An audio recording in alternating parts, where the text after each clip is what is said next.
Hello! Hello, everybody! Episode 4! Woo! Woo! Come a long way. Yeah. And we are sitting outside in this beautiful Stockholm, the expats that we are. Yeah. Yeah. Stockholm suburbs. Yeah. And it's still pretty decent weather. Yeah, it's the end of September, but look at us sitting outside. Yeah. Lovely. Okay, what are we talking about today?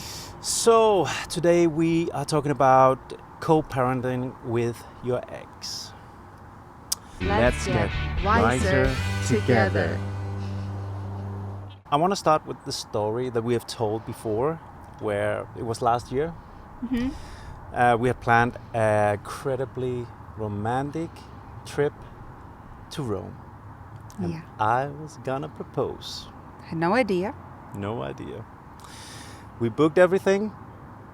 We were very excited. Yeah, we were excited about visiting Rome because I had only been there very briefly, and it was great in itself. And I was excited because I had to propose, so I was also going to plan it. Had different ideas, but so you can understand this was huge. It was a huge trip.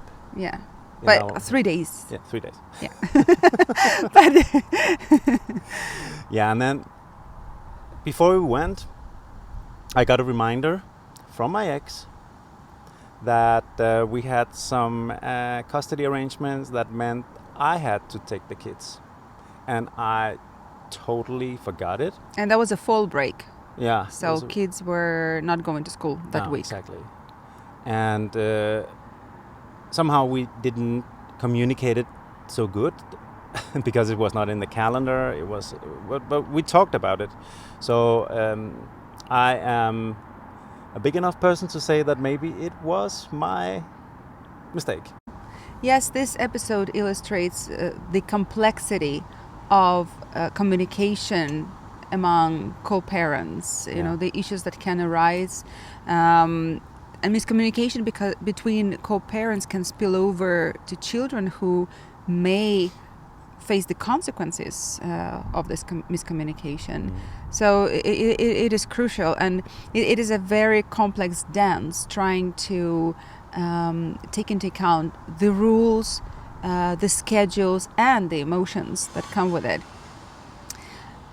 And today we are discussing the common issues and how we deal with them. What does research say? And how to make this dance more graceful and more peaceful. Yeah. Let's take the first one that I can think of, and it's the first issue. The first issue. Yeah. And that's like conflicting rules. The conflict happened on so many layers. First, within our household, and we have a history of how we used to enforce rules before our lives together. Yeah, we have parental styles. Yeah.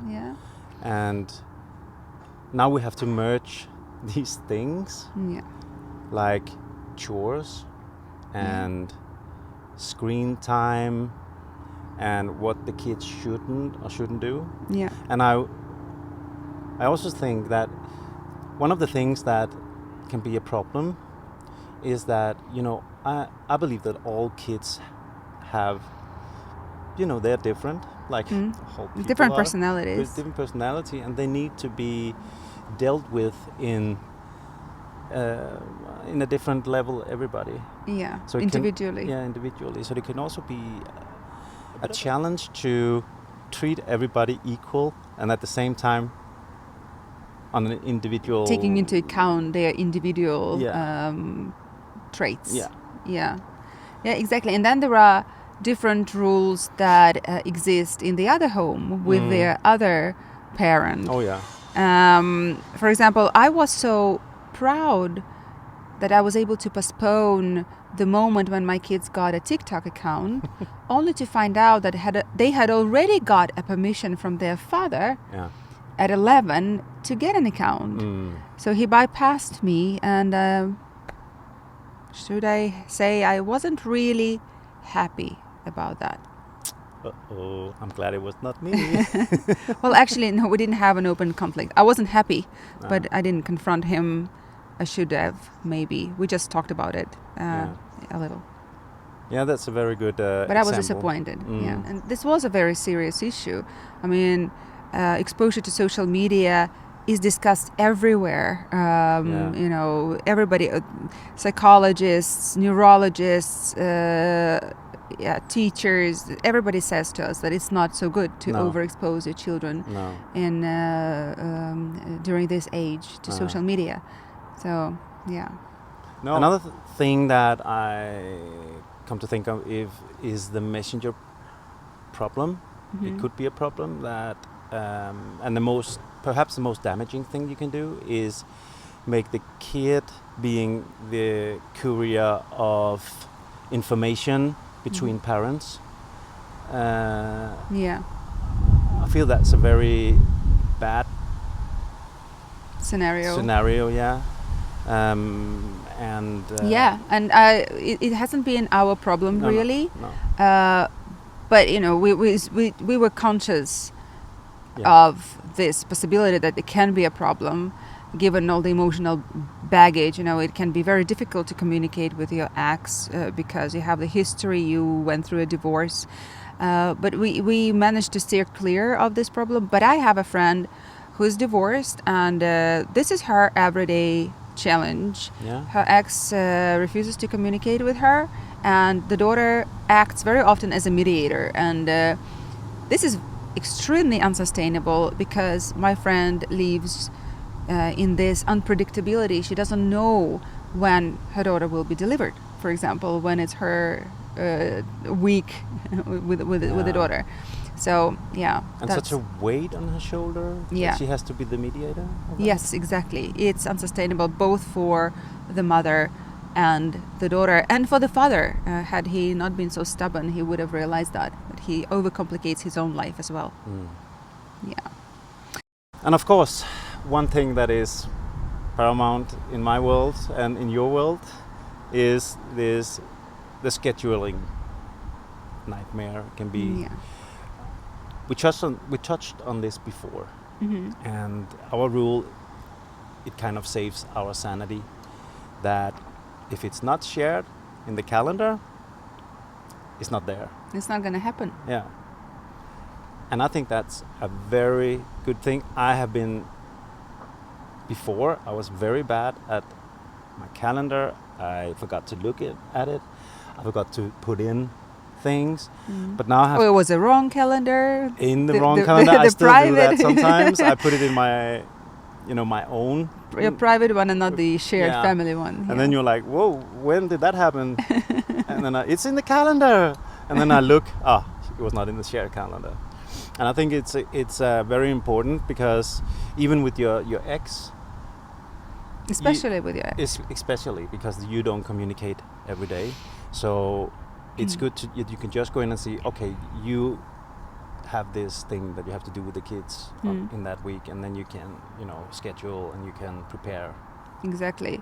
And although we have learned to be better at this, we still face issues occasionally. For example, 2 of your kids have their birthdays around Christmas and New Year, a period which is already intense and complex to schedule around. And we try to take turns. For example, 1 year we celebrate New Year's with kids, and our exes celebrate Christmas with them. And then the next year we change, and it's our turn to celebrate Christmas, and it's their turn to celebrate New Year's. And with those 2 birthdays, on the 22nd and on the 29th, the situation becomes even more challenging. And last year we had a fantastic idea. We thought we'll invite your ex and her partner to a celebratory cup of tea with cake to congratulate your eldest child on his birthday. And it would be the first occasion of this kind, and it would be a very important step in our communication with them. For sure. We had just moved in as well, so we would show the house, and so everybody was looking forward to it, and they accepted the invitation. But then maybe a couple days before the birthday, the mother said she wasn't coming and that she hadn't really understood that she was invited. So she pretended she misunderstood the invitation. And unfortunately, the person who suffered the most in that situation was your son, because he had his hopes high, and he was heartbroken. It was very sad, and we were sad that this opportunity to show that we can communicate in a civilized manner, and that we can honor our children's interests, was missed. Yeah, and it all ties, is tied to the emotional baggage we have. Yeah. We all have it. We all carry it. Yes. And but when you share children with an ex, you have to choose their well-being first. Yeah. You have to be on, I don't know, the higher ground. Yeah. And setting aside old conflicts and resentments. Exactly. Well, at the same time, I understood her. I can understand this.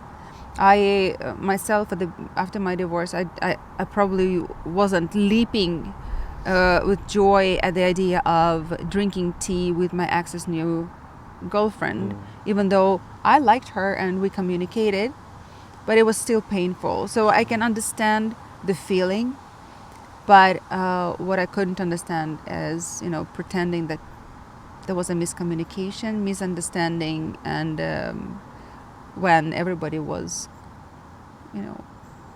looking forward to, when everybody seemed to be, in agreement that was happening. And I remember from going to therapy after my divorce with my ex, and the counselor talked a lot about this. It's like very little percentage of couples that will, when they find when they get a new spouse, or they actually be like this happy. We talked about Disney Channel family, but even though I was kind of hoping that would be the case, I'm still feeling, I don't know. I mean, I like to talk to your ex, but it's not like I feel that I need to hang there. When you were there, when you had a talk, for example, and you asked me to come in, and I was like, no, I'm just, it doesn't have to be my favorite place to be. But still do this for the kids, and not, say no every time, or, Exactly. Yeah. Yeah, and this emotional baggage, it makes us act in irrational ways very often, and it takes time. It took me maybe 2 years to make peace, to forgive and forget. Though there was nothing really to forget. There was nothing criminal, nothing very negative that happened in my relationship that led to a divorce. It was a peaceful divorce, but nevertheless, there are some grudges and there are some hard feelings. And but a couple of years later, I apologized. Maybe even he apologized. I don't know. I don't remember. And now we have great communication, and I really appreciate it. Great co-parenting.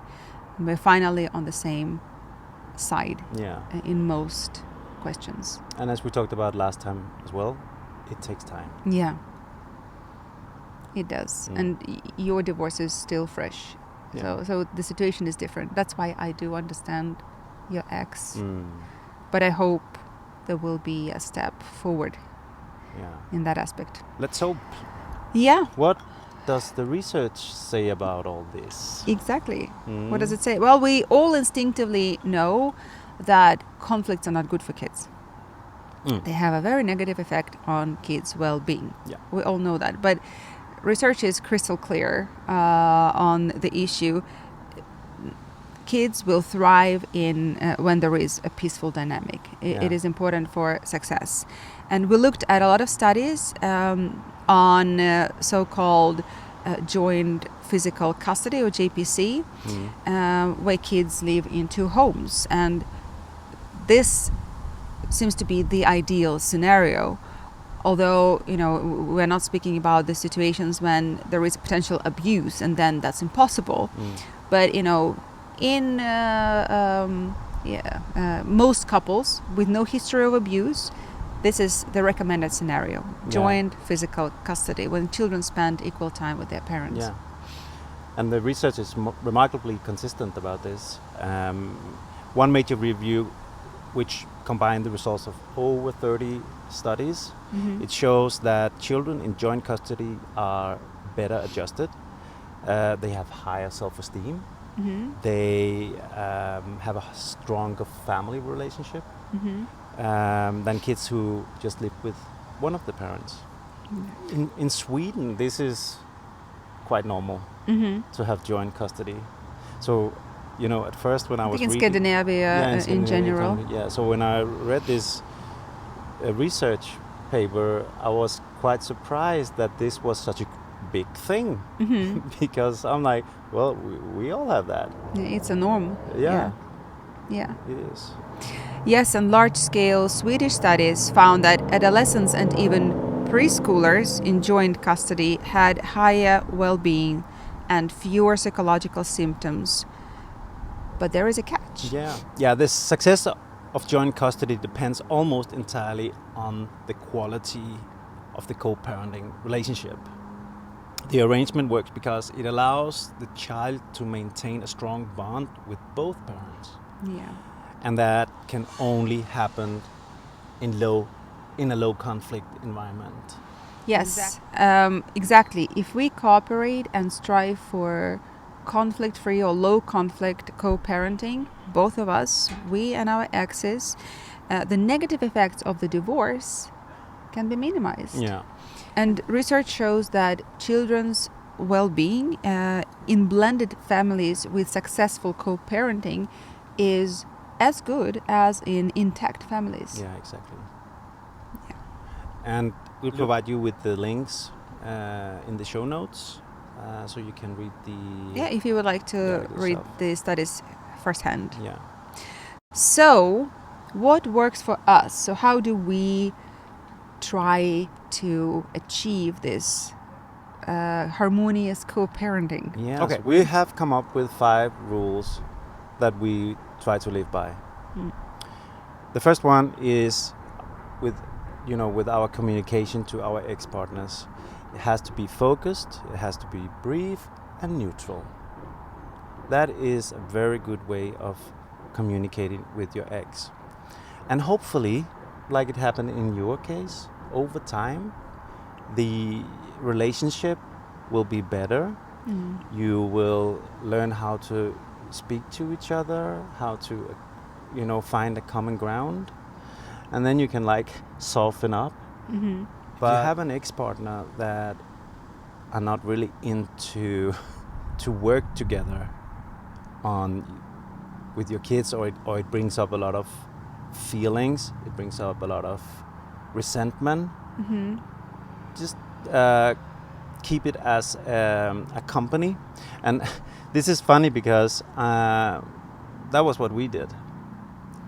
In the beginning, we started to, and this was together with our counselor, that we were the board, and we had to... The board of directors. The board of directors, and we had to see to that the company ran smoothly.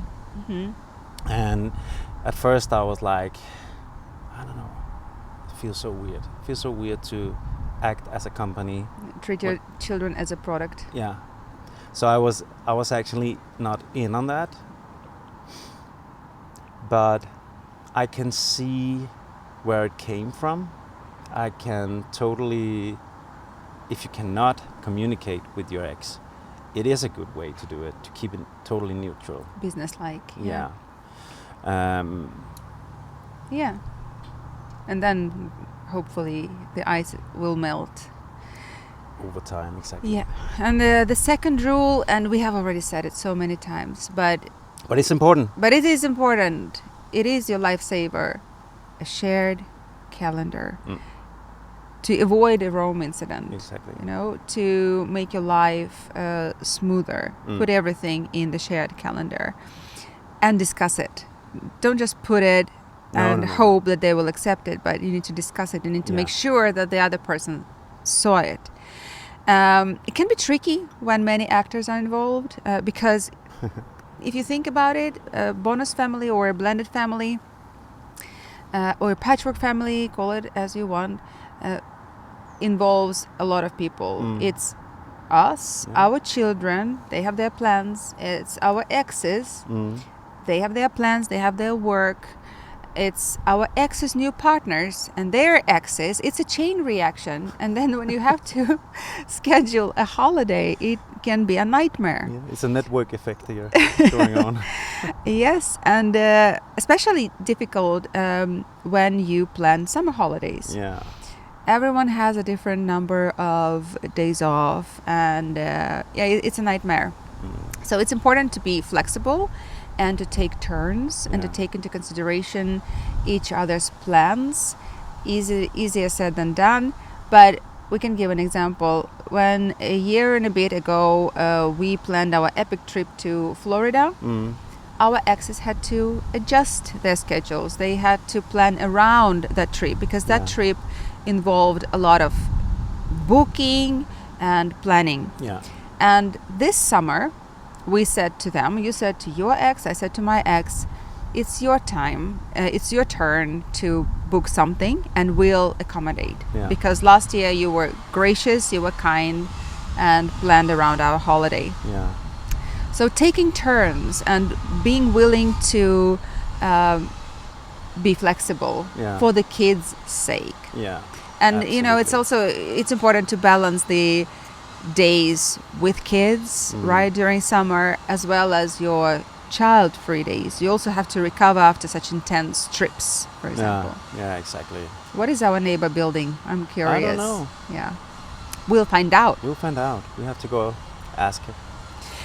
Rule number 3, we have discussed it, and I think we're doing it well.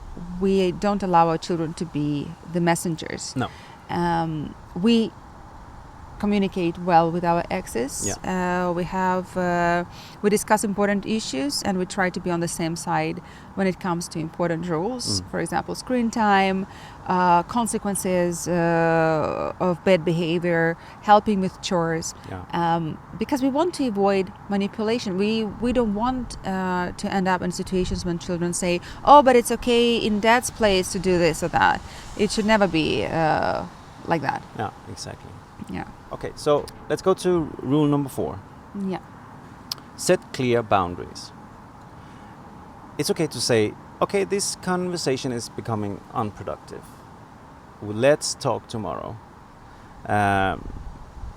We've learned not to engage in every argument and stick to the facts, stick to what is for the kids. So don't, if it doesn't feel comfortable, don't bring up your feelings and try to make it try to keep it again as the matter rule, of fact. Yeah, like rule number 1.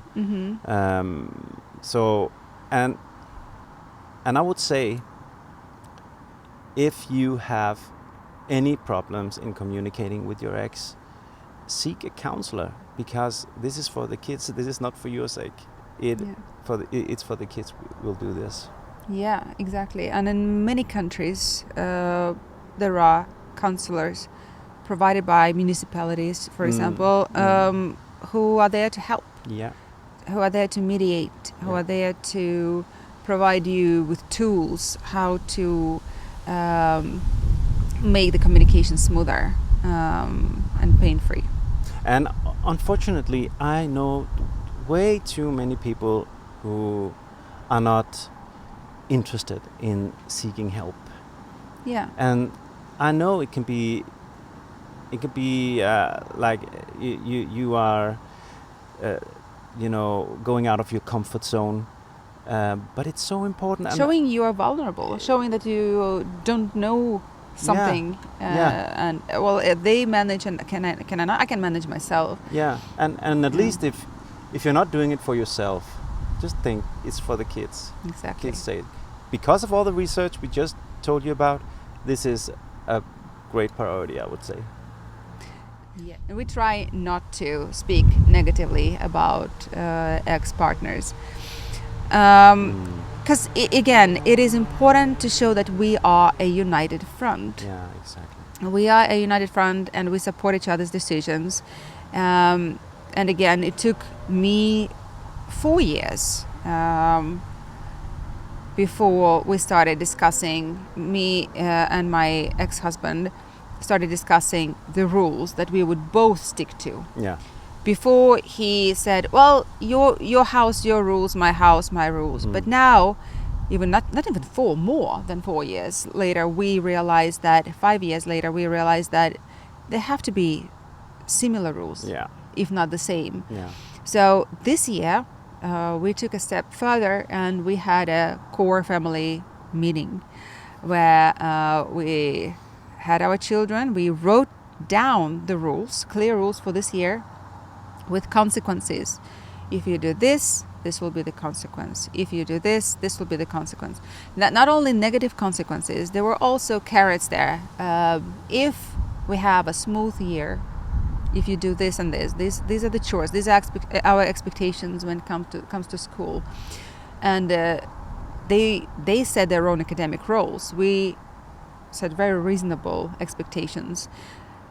Then this will be your price.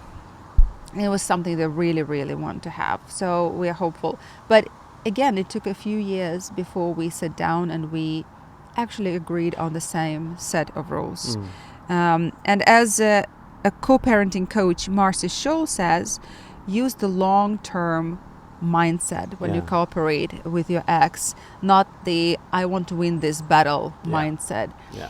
Because at the end of the day, the question we need to ask ourselves is, what do I want my children to remember about this turbulent period in 20 years?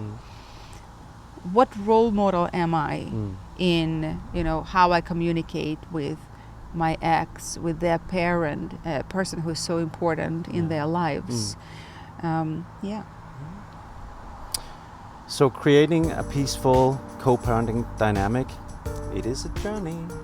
It is. It is, and it takes constant work.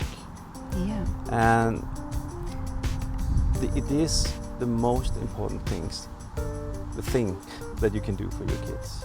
Yeah. And we, as usual, want to know what you think and how you cooperate with your exes, how you resolve conflicts, how you, what helps you to find common ground in important questions around your kids. Please write a comment, and don't forget, like and subscribe. The more likes we have, the more people will see this video.